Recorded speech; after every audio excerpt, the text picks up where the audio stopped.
Stephen Jones and Jerry Jones have been talking about how they see Dak Prescott as their unquestioned future at the quarterback position.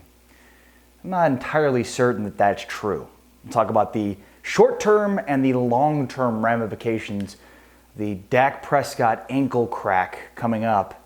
But first, as everybody knows, Miller Lite is the only beer of the Dallas Cowboys. Well, have I got some awesome Cowboys gear for you, courtesy of the fine folks at Miller Lite. I've got Cowboys hats, I've got Cowboys shirts, I've got more Cowboys shirts, woo! I've got koozies, I've got cups, I've got flags, I've even got this freaking awesome Cowboys jacket. Yeah. So I've got all this cool stuff. I don't know what to do with any of it, besides than keep it all for myself. So I'm going to give it away to you. All you have to do is click subscribe with the link in the description. Just click the link in the description and subscribe, and you're automatically registered to win this stuff. Because once I get to 1,000 subscribers, I'm giving it all away and shipping it to you. And all you have to do is subscribe. This could be yours for you to wear on Cowboys Sundays or whenever you want. All you have to do is subscribe on the page and you're automatically registered to win 1 or 2 or 3 of these awesome, badass Cowboys gear.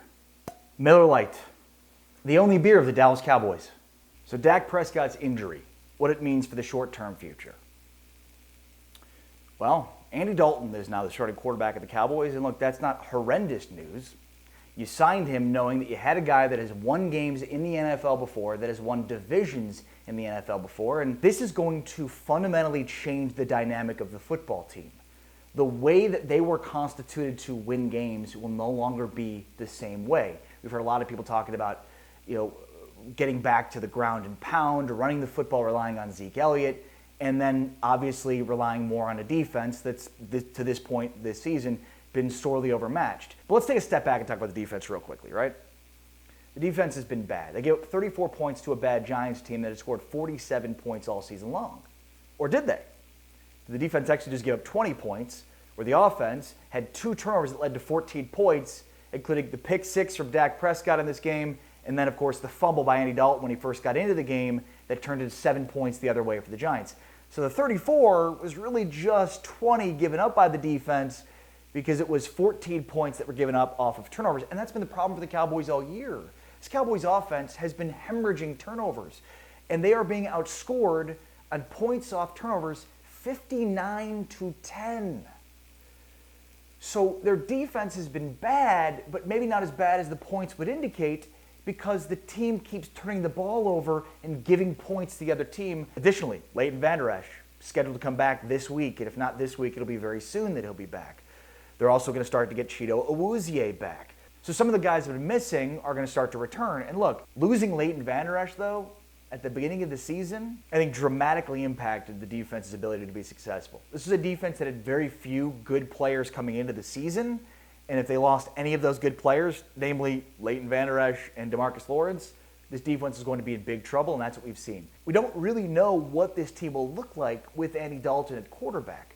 We just know that they won't be as good offensively with Andy Dalton at quarterback, but they still have to figure out what they're going to do long-term with their offensive line, which seemed to hold up pretty well against the New York Giants. We'll see how they can hold up on Monday night against the Cardinals, but at left tackle with Brandon Knight, and then Connor Williams, Tyler Biotish, Zach Martin, and then Terrence Steele, it wasn't as bad as maybe we had expected. So we'll see if that remains the line Monday night when they start.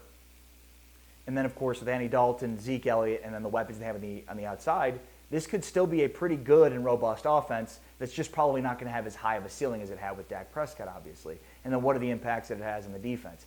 Bottom line, the biggest question mark about the hiring of Mike McCarthy was, is he going to be different than his predecessor? Will he be able to adjust, adapt, and evolve on the fly? Well, here you go. Here's a great opportunity for Mike McCarthy to show a willingness and ability to evolve, adapt, and grow on the fly. He's without his starting tackles and left tackle and right tackle. He's without his starting quarterback now. They're missing their starting nose tackle. So a lot of pieces of the puzzle are missing. And this team still has an expectation to win games and perhaps even win the division despite all the losses they had. So here we go. Let's see if Mike McCarthy is really good at adapting to the situation that's been presented to him. Long term, this means a bunch of different things. Are the Cowboys as married to Dak Prescott as they say that they are? Maybe this past offseason gives us a pretty good indication that maybe they're not as married to him long term. If I had to take a guess right now, my guess is that Dak Prescott is the starting quarterback of the Cowboys in 2021, and he's playing on a franchise tag year 2, which is going to be pretty cost prohibitive, but I just don't see any way the Cowboys are able to get a long-term deal done this offseason, given that they didn't last offseason, and there's not much in terms of data points for them to go to that would tip them over the edge of making a deal that Dak likes or his agent likes, again, based on maybe a lack of data points with only 5 games played in the season.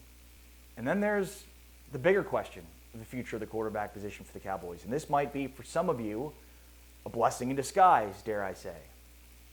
The Cowboys could still very well draft a quarterback in the first round. Now, they're not going to be high enough to draft Trevor Lawrence, but depending on how this shakes out, will they be high enough to draft Justin Fields or Trey Lance, who I think could end up being the best quarterback in this draft out of North Dakota State?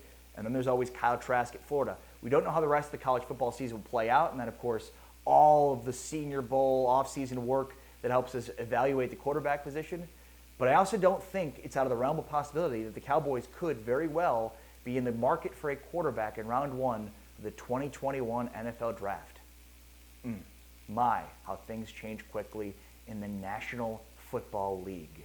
Consider hitting like or subscribe because I post Cowboys videos all the time. Oh, and by the way, hit subscribe, and that way you're automatically registered to win plenty of great Cowboys gear courtesy of Miller Lite, which, as you know, is the only beer of the Dallas Cowboys.